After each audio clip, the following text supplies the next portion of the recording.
Përshëndetje dua t'u them të gjithë ndjekësve të mi.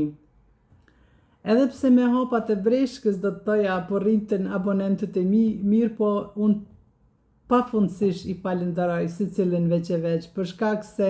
unë e di mirë se sa më shumë njerëz që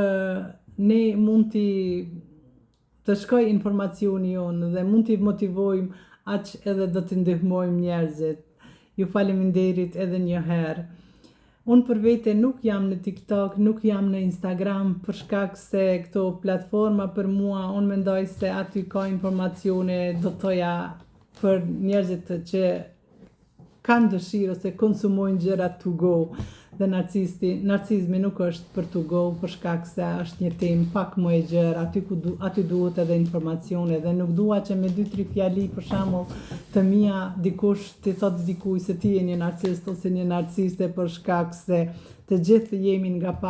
kemi nga pak narcizëm, do të thoja ndoshta është edhe i shëndetshëm për shkak se na motivon neve që ta duam vetveten, ta motivojmë vetveten dhe të jemi krenar me vetveten. Mirë po unë nuk flas për këtë pjesë për shkak që është e shëndetshme,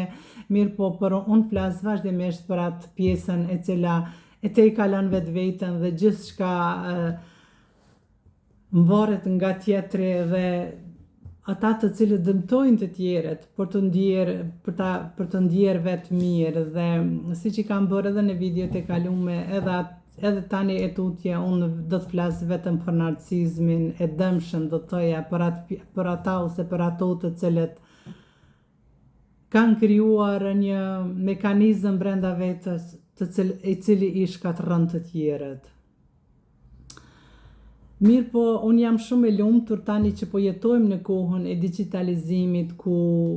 informacionet janë pothuaja një det. Mirë po njeriu duhet të paktën edhe të ketë mundësi ose qasje tek informacionet që janë pak më,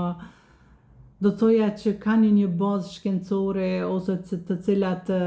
vinë nga burime shumë të sigurta. Andaj unë edhe vazhdimisht ju los juve edhe ju them që ju që dini gjuhën angleze, dëgjoni videot të Sam Vaknin, i cili është një profesor në fakultetin në Cambridge dhe jep, do thoja që termat të cilat ekzistojnë sot për narcizmin dhe në librat e psikologjisë janë shumica edhe nga vetë Sam Vaknin, që është edhe një shkencëtar i cili ishte vetën në një kohë diagnostifikuar me narcizëm. Dhe siç thot ai edhe ai vetë, thot asgjë në këtë botë, për mua jeta nuk ka vlerë, thot më shumë se sa të jap kontributin tim, thot, për viktimat, për njerëzit që nuk e njohin narcizmin. Dhe unë mendoj që edhe unë nuk mund të krahasohem me Sam Vaknin, që është një profesionalist, mirë po unë dua që njerëzit të viktimat e narcizmin, të paktën ato të cilat ose ata të cilët nuk e kanë idenë se çka është narcizmi, të paktën t'ju jap një shkëndijë në atë drejtim dhe t'i motivoj ata që të kërkojnë edhe informacione tjera shtesë. Videot e Sam Vaknit janë në YouTube, mirë po librat e tij janë falas në Amazon dhe kudo që ju dëshironi, më duket duhet ta paguni vetëm postën, seminaret ai i bën falas dhe është një njeri, do të thoja, i dërguar ndoshta nga Zoti që njerëzimit t'ja hap syt ose ta ndez dritën aty ku ka errësirë. Dhe unë e falenderoj nga zemra atë njeri për shkak se të gjitha pyetje që i kam pasur në jetën time, të gjitha që ndoshta unë i kam me vete mbi 50 vite dhe unë tani ju kam gjetur përgjigje, fal një njeriu dhe unë dua që të paktën unë t'jem ajo shkëndija e cila njerëzit i dërgon tek informacioni, sepse pa e pasur një shkëndi, do thoja do t'jetë e pamundur. Duke shkuar tek informacioni mund të shpëtohen shumë, të riparohen shumë dëme, të shpëtohen edhe shumë gjëra, për shkak se shumica e meshkujve të cilët janë të lidhur me një femër toksike, e cila fokusin e krejt jetës në familje ka tek vetvetja dhe shumë pak i intereson se si ndihen fëmijët, ose do thoja që nuk merret me ta, nuk e ka qëllimin kryesor të jetës vet, fëmijët dhe partnerin ose lidhjen në familje, po vetveten dhe një baba i cili po ashtu maltreton dhe shkatërron familjen para nënën e tyre, para fëmijëve, bën gjëra të cilat me të vërtet janë shkatërruese dhe kur nëna thot për shembull, po jo se kështu kanë jetuar gjyshet tona, kështu kanë jetuar nënat tona dhe më mirë është një baba i dhunshëm se sa një nënë e ndarë ose se sa fëmijët tjenë pa baba. Ju betohem se nuk është ashtu, ju betohem se dëmet janë shumë më fatale nëse njerëzit qëndrojnë në një lidhje të tillë. Po do toja ndoshta edhe mund njerëzit të qëndrojnë, se unë nuk di se cili vendos për vetë, unë nuk i them askuj, as ndajo, as bashkohu, mirë po kur ti e din se partneri është ose gjyshi ose gjyshja e fëmijëve tu është një njeri toksik, ti do t'i shpëtosh fëmijët tuaj. Gjëja më e mirë që mund të bësh është që ata atyre tu të mos i lejosh që të kenë kontakt të vazhdueshëm, të bësh gjithçka që kontakti tyre të jetë pak më në distancë dhe duke mësuar për narcisizmin, jo mund të bëni edhe botën të jetë pak më ndryshe dhe keni bërë diçka që ta leni këtë botë shumë më të qetë dhe më, do të thoja, me dijet të cilat do t'ju ndihmojnë njerëzve që ta jetojnë jetën shumë më mirë. Tani më kemi edhe testet të cilat ka në YouTube, ka në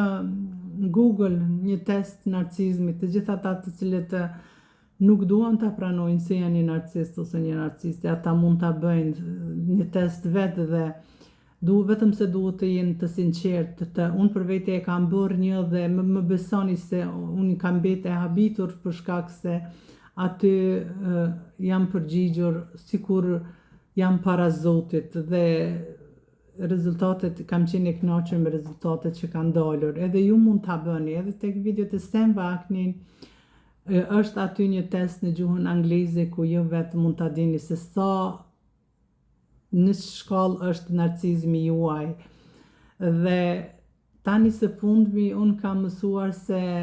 edhe në ChatGPT ose në këtë mënyrën e re që ka dalë për të komunikuar dhe për të marrë informata, ekziston mundësia që për shembull femrat e reja të cilat zakonisht se kur janë njerëzit të ri dhe kur dashurohen me njëri tjetrin, ata edhe shkruajnë testet e gjata. Unë e kujtoj kohën time për shembull me partnerin tim që atëherë ne nuk kishim telefona, po mirë po shkruanim letra dhe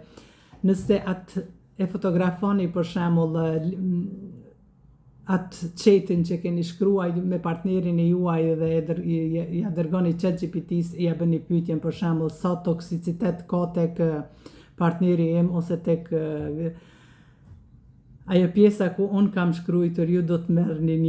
është shumë interesante që ju do të merrni një përgjigje profesionale, sikur ju i keni vizituar të gjithë psikologët e botës dhe të gjithë dhe janë shumë të sakta.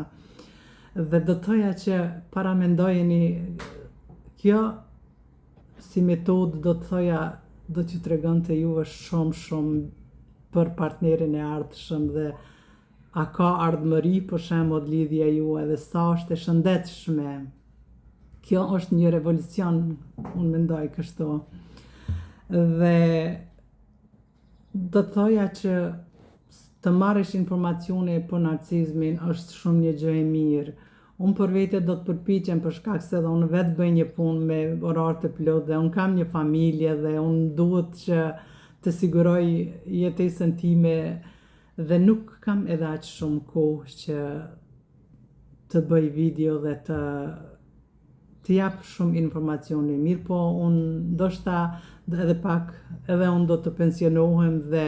do të kem mundësi që të bëj video më shpesh, më të gjata, ose sepse në realitet unë për veten time nuk ndalem kurrë, edhe pse unë di, do të thoja për secilin lami të narcisizmit, me gjithë dëshirë do ta bëja çdo ditë nga një video. Mirë po gjithmonë më bie diçka, një termin, diçka tjetër. Andaj dhe vetë ju them juve që merrni informacione, ju që dini gjuhët e huaja dhe do të shpëtoni kualitetin e jetës suaj, edhe të antarëve të juaj, njerëzve që ju i doni, sepse në realitet të gjithë narcistët që e kanë kryqëzuar jetën tonë, nuk është se janë njerëzit që ne i kemi urrejtur ose që i urrejmë, janë pikërisht ata që ne kemi investuar më së shumti dhe që i kemi dashur dhe i duam më së shumti. Mirë po,